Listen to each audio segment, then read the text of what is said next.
Hi, everyone, and welcome to our Q&A about our trips to Machu Picchu. If you can just keep your microphones on mute, that would be wonderful.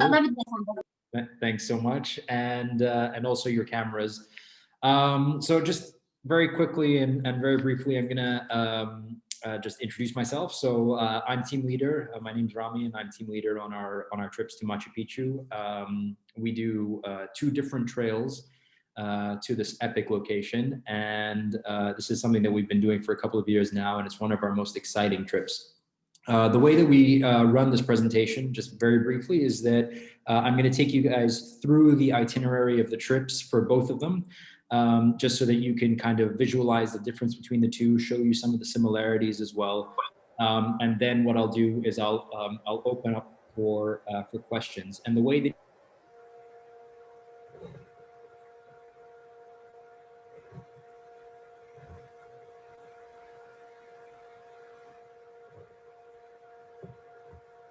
sorry, yes.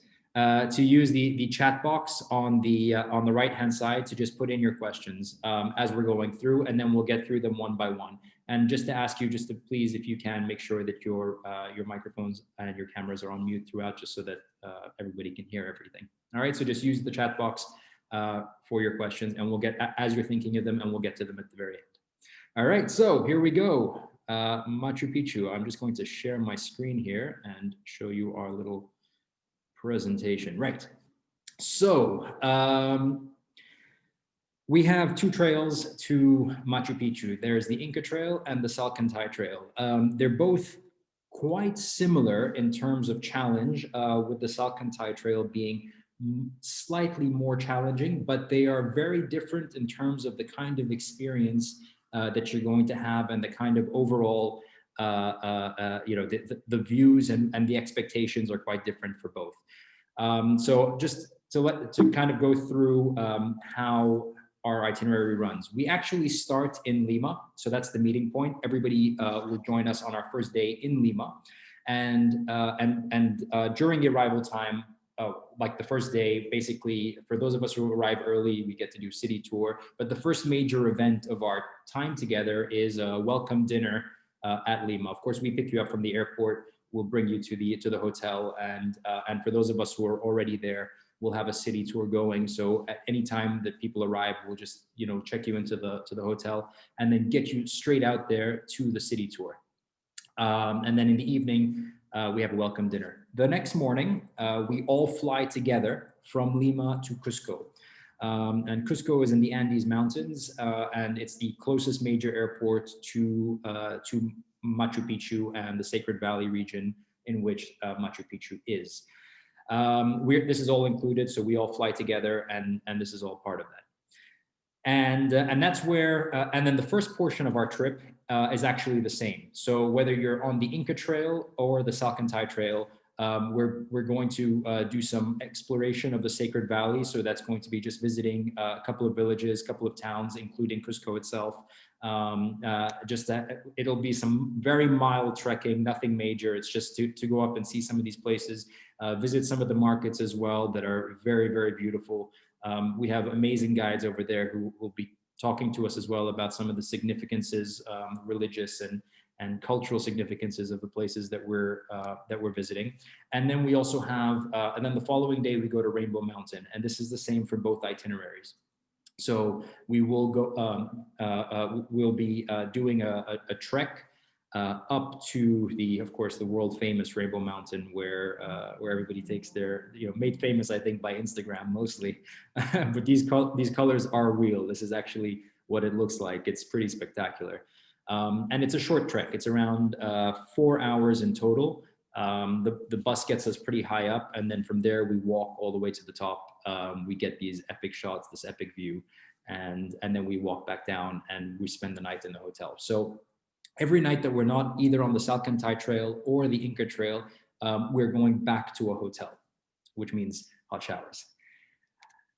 Right, so the Inca Trail, just put my head down here a little bit so you can see. So this is the Inca Trail to Machu Picchu, and it's just a quick kind of layout of what you can expect.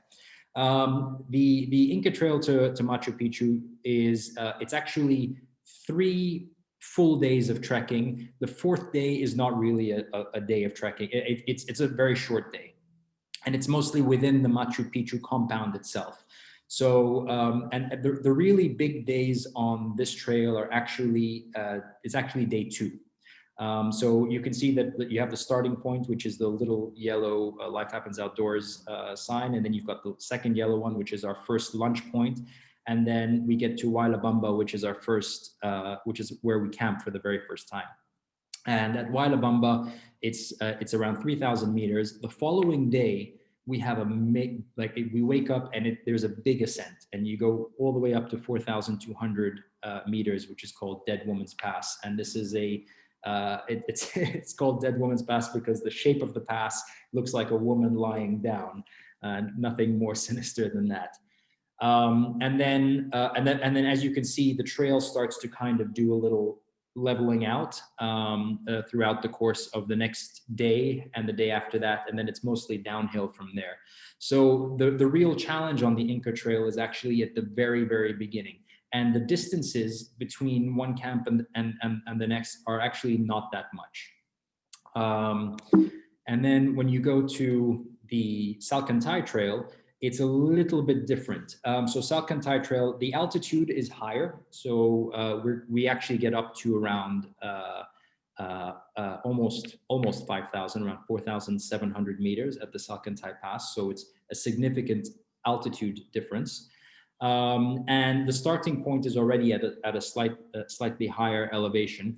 And then the daily distance between each camp after that is also is actually quite, maybe I wouldn't say double, but almost at least 1/3 longer day on day. And it's actually 4 full days of trekking as opposed to 3 full days of trekking.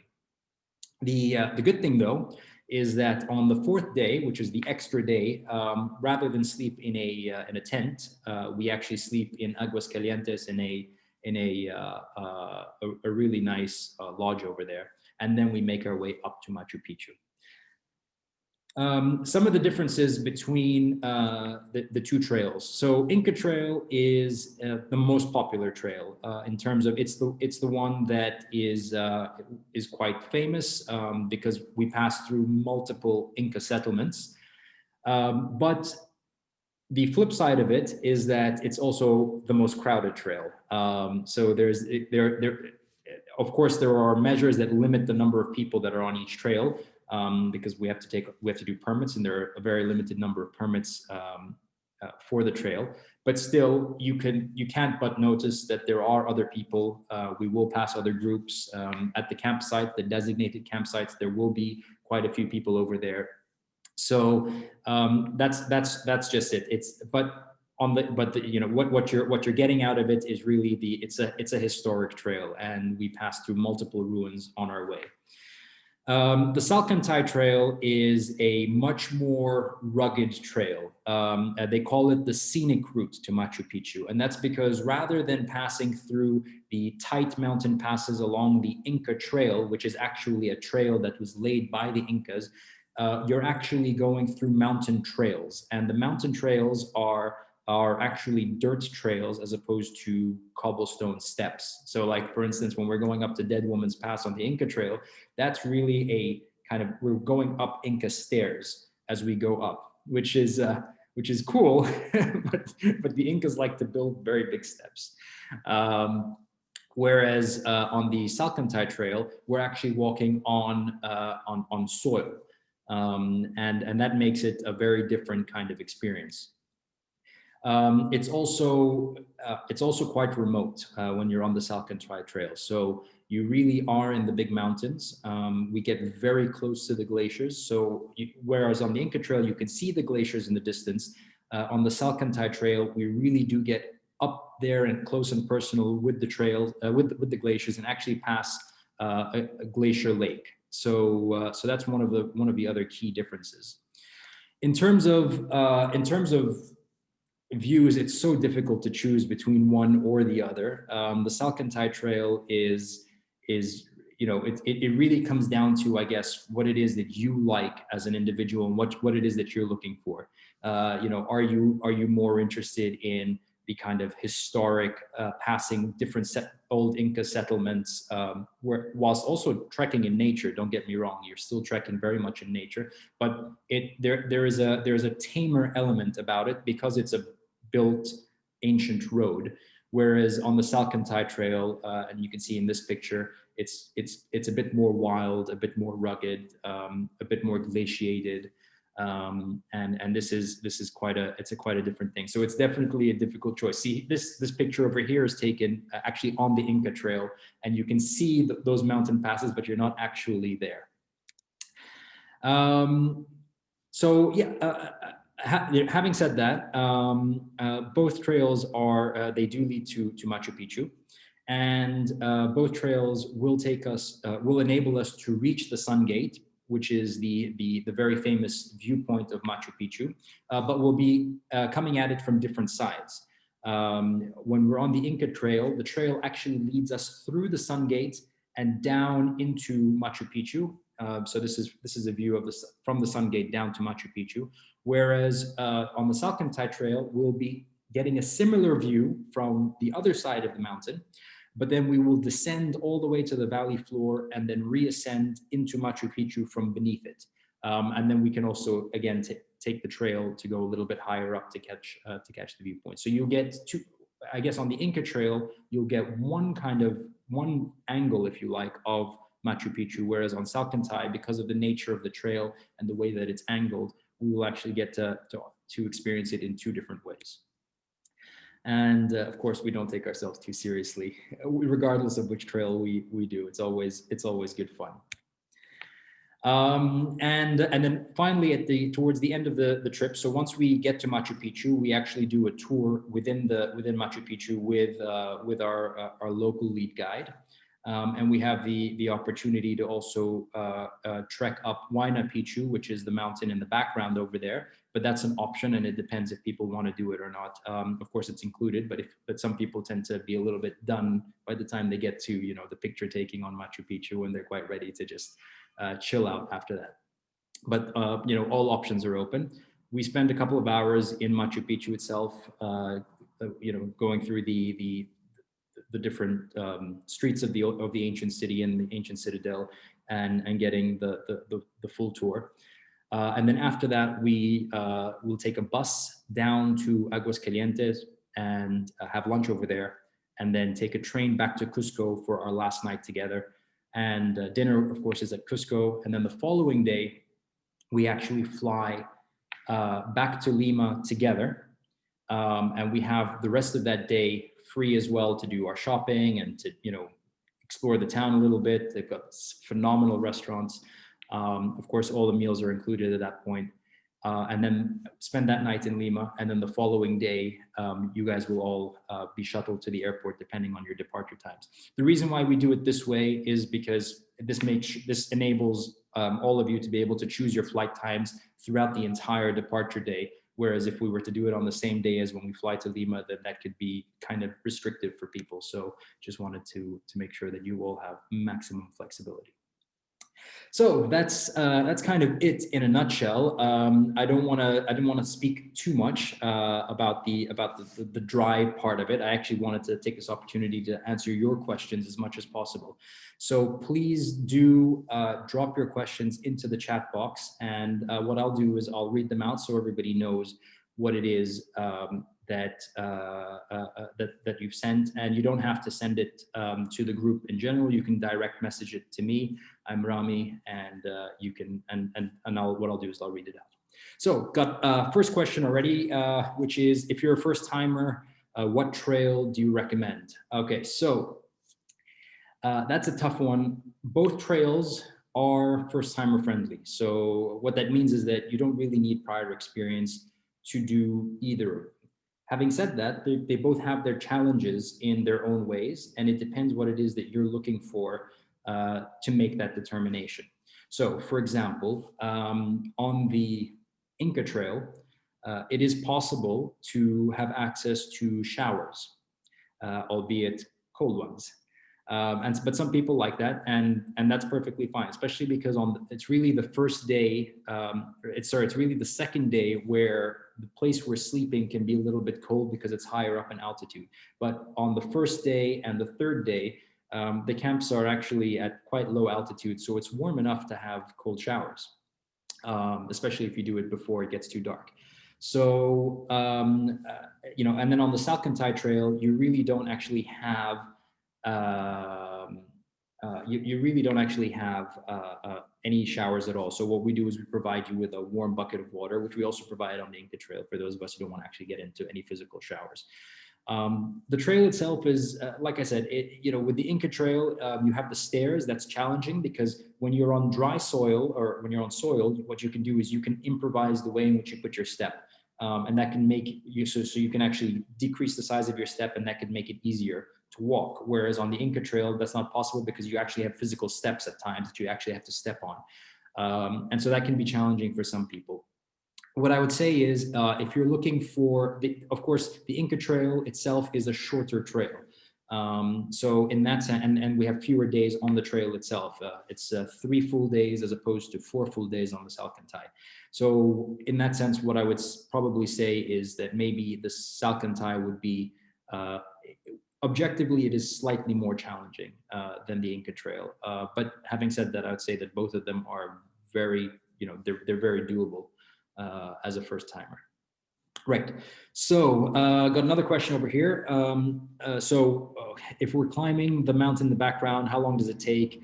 And what's the difficulty level? And what if someone wanted to do it while others want to stay? Right. So actually going up Huayna Picchu doesn't take very long. It's about a 1.5 hour extra trek up the mountain path. And it's actually well worth it.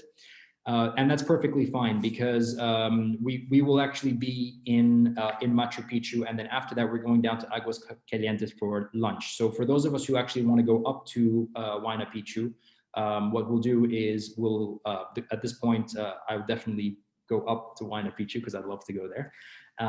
And what we'll do is we'll just have the people who want to head out go with our assistant guide down with the bus to Aguas Calientes and start having their lunch or do a little bit of shopping if it's still early. And those of us who want to go up the mountain will be able to trek up there, take some nice pictures.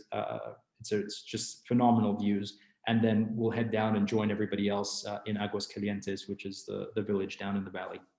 So it's not complicated. I wouldn't worry too much about that. And it's very common at this stage that some people want to spend more time maybe buying some stuff in the markets, and some people want to just do a little bit more trekking. So we'll make that decision closer to the time. But both possibilities, even if it's just one person who wants to go, I'm always down to go. So you don't have to worry about that. Right. Okay, so we've got a question about single accommodation and what that covers.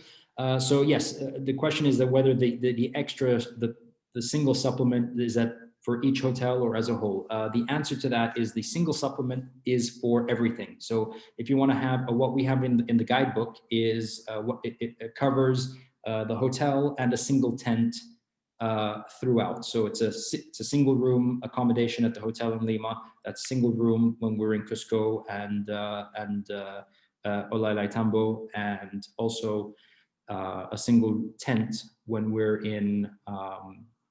on the trail itself. So as opposed to it being 2x2, which is the standard. I hope that answers. And there was a second part of your question, which is,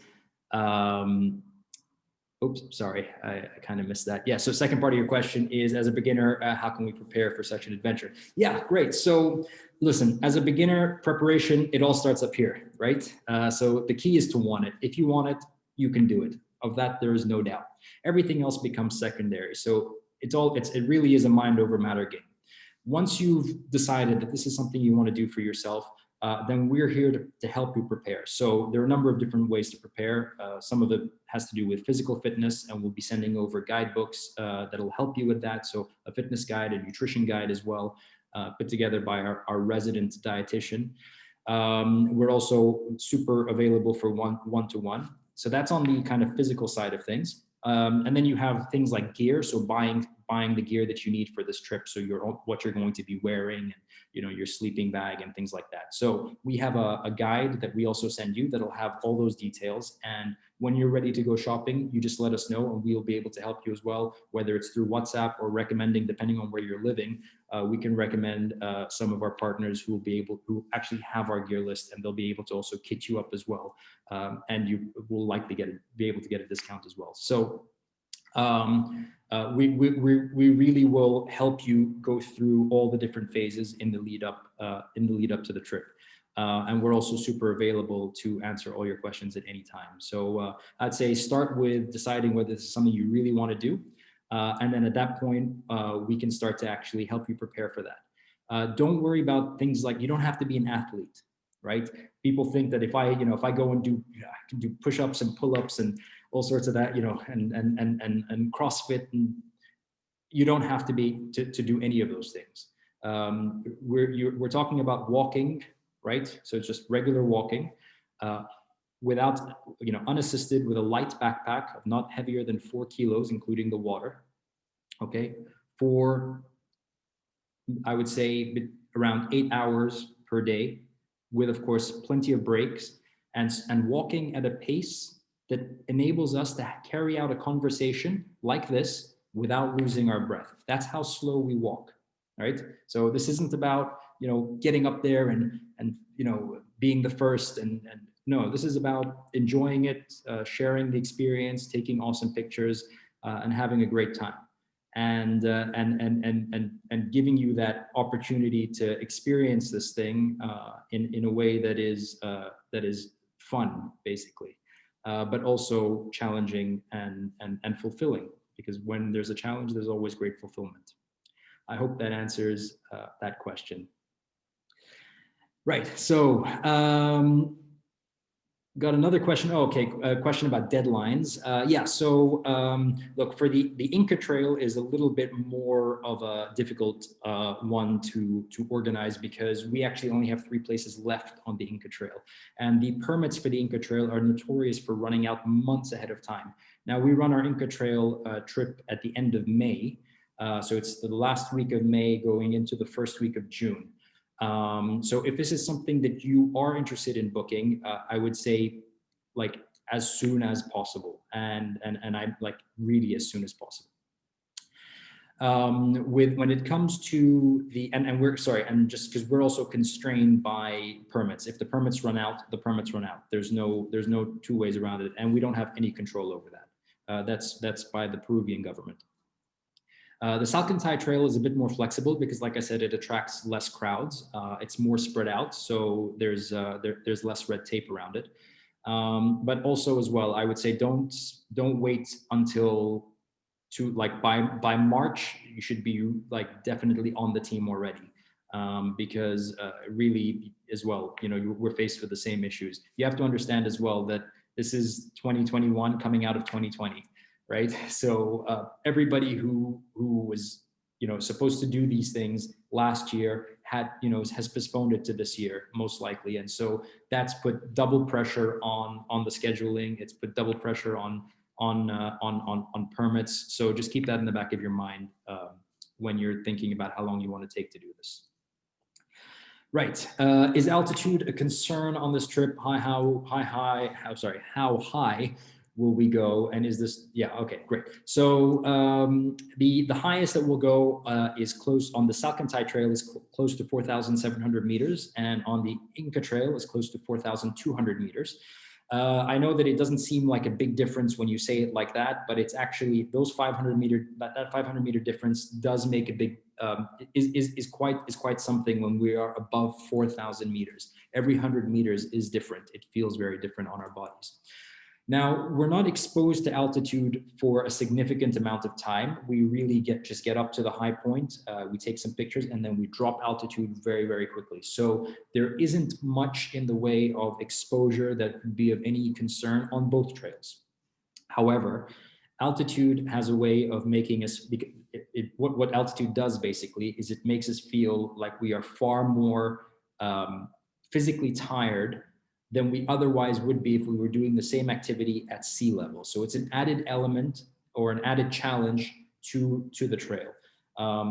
So, and the reason for it is basically because, as we all know, going up into altitude, the higher we go, the less the density of oxygen in each breath. So actually we're breathing normally, but we're not taking in as much oxygen as we normally would.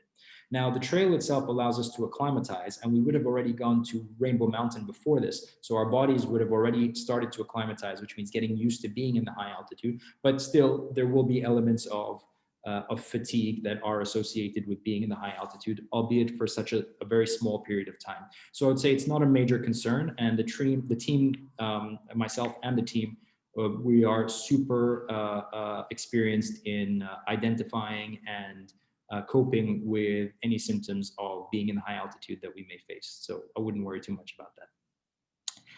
Right, so what time of the year is the best to take the trek, considering the seasons in South America are flipped? So we offer this in the May-June period. We feel like that's the best time to do it because it's just, the season is fantastic at that point. It's not too hot because it can get very hot. It's also not too cold and can get very cold. So it's basically the going towards their winter. It's their fall season, and that's when the colors are quite epic, and actually it's the best time to walk. Now, although yes, the season is flipped, depending on where you are in South America, it makes a very big difference in terms of the climate and where you want to be. Machu Picchu is very close to the Amazon rainforest. So we basically, our primary concern is to avoid the rain as much as possible, because over there, when it rains, it pours. It like seriously pours. So the season that we selected is the one that limits that possibility as much as possible, whilst giving us the maximum number of daylight hours and just the beautiful flora that for us to be able to appreciate. Cool. So when do you, right. So another question about when we organize the trip. Yeah. So we have, like I said, we've got, our season starts at the end of May and goes all the way through to almost the end of June. We do 3 trips. One of our Inca Trail trips is already fully booked. We have some spaces left on our first Inca Trail trip, which happens at the very end of May. And then we have spaces on our Salkantay Trail, which happens in the middle of June. So, and we'll send, anyway, you don't have to worry too much about the specifics on this, because what we'll do is we'll send details out to you by email so that you know which ones are which. But we do have one of our Inca Trail trips is already full. And there's a question about Diamox. Right. So Diamox is my pet peeve, just because a lot of people talk about it, and I'll explain just very quickly what Diamox is and why we don't use it.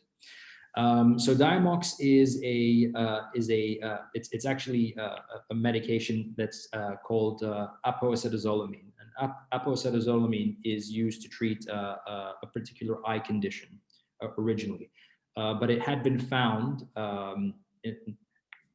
previously to mask the symptoms of altitude sickness or altitude exposure.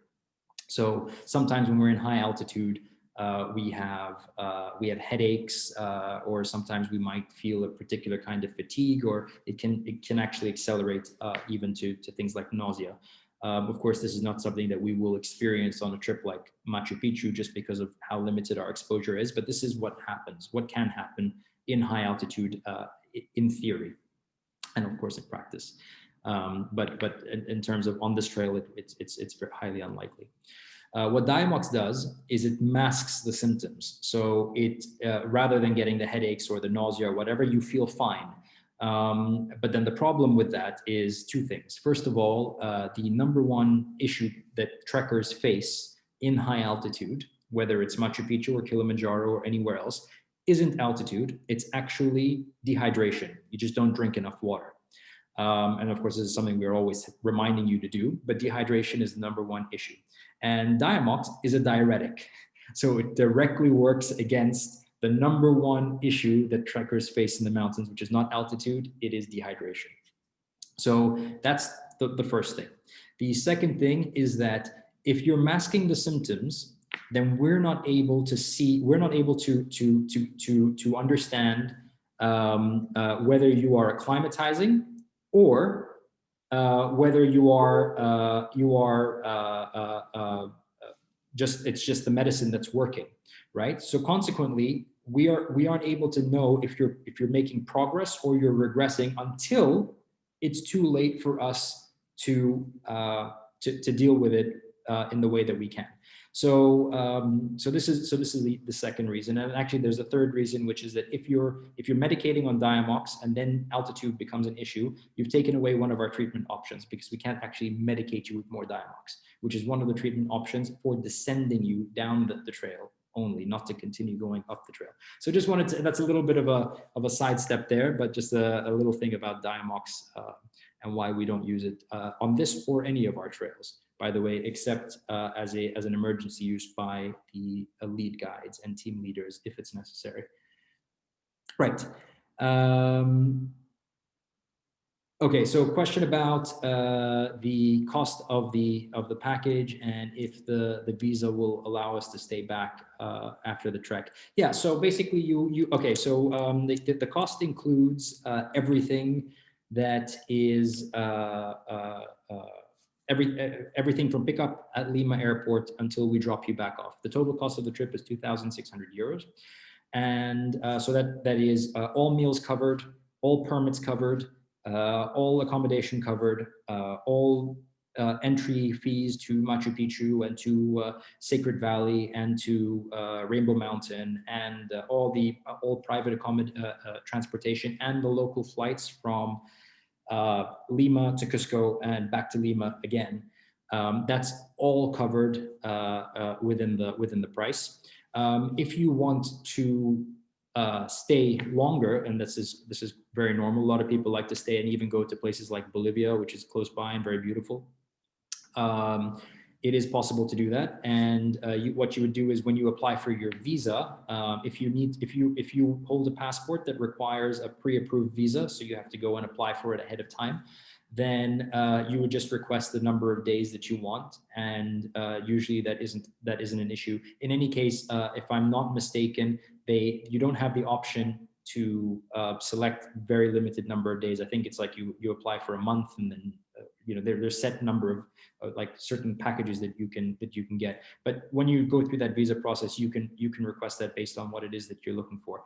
For people who don't require a visa, a pre-approved visa, it's a visa on arrival. It's usually for 1 month, so you have a lot of time to go around. But do check and make sure because things are always changing. So you just have to, of course, reconfirm this with the embassy or consulate in the place that you live.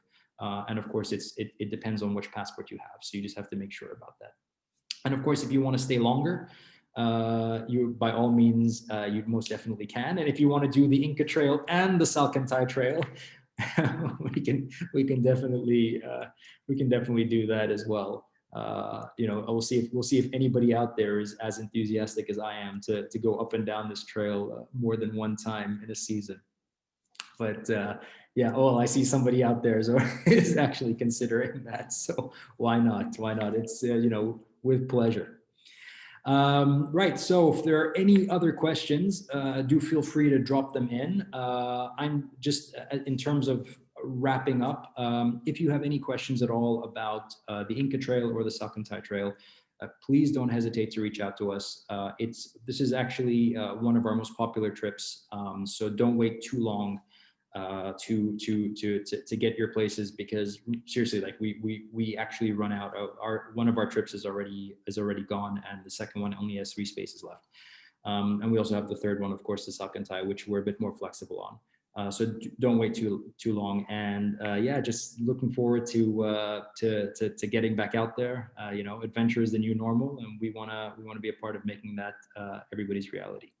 So having said that, have a wonderful evening, everybody. And if you have any other questions, do reach out. We'll be sending this presentation to you by email as well, so you have it there if you want to share it with your friends or just have a listen to it again. Have a great evening. Thanks so much.